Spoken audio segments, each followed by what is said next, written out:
Querer estar vivo é um milagre. Oi, meu nome é Thiago Flores e hoje a gente fala sobre milagre, ou pelo menos sobre alguém que é capaz de realizar eles.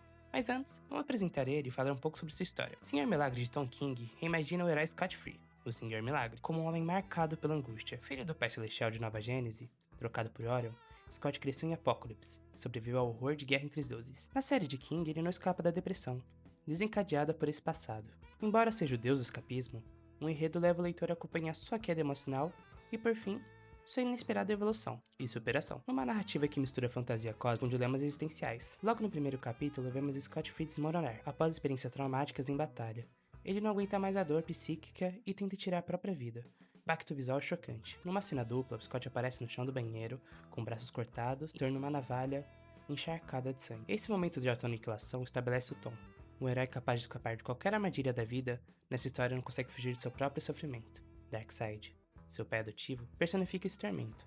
Cenas recorrentes afirmam que Darkseid é como lembrete do mal que Scott não consegue deixar para trás. Ao longo das edições seguintes, a confusão mental de Scott se intensifica. Em certo ponto, ele é confrontado de julgamento por Orion, revelando até que ponto seu ódio e confusão dominaram sua mente. No fim, vemos que isso é o que a depressão é.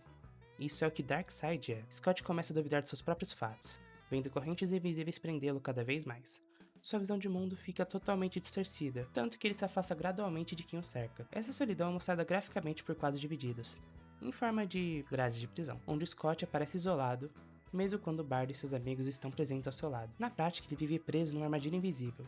Então podemos ver como o maior escapista do mundo não consegue escapar da sua própria vida. Com 3 portais de desespero é a longa guerra entre Nova Gênese e Apokolips. Tom King reconta a saga clássica de Jack Kirby, focando exatamente no que a depressão e o transtorno de estresse pós-traumático que Scott carrega no fronte de batalha, aos horrores e perdas vividas em combate moderno sua psique. Então podemos ver que Tom King ele tenta mostrar a visão de Scott, sendo alguém afetado pela depressão e pelo transtorno de estresse pós-traumático da guerra. Essa bagagem aparece em alucinações e flashbacks, misturando cenários de violência cósmica com as angústias de Scott. O resultado é que Scott questiona tudo, sua própria mente torna-se um campo de batalha, onde o passado e o presente se confundem.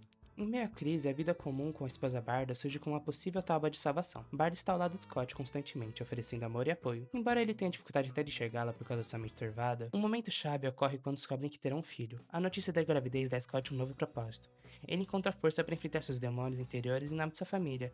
Esse elo aflitivo ilustra que mesmo em meio ao caos mental, Scott encontra a oportunidade de ser o que ninguém nunca foi por ele, um pai.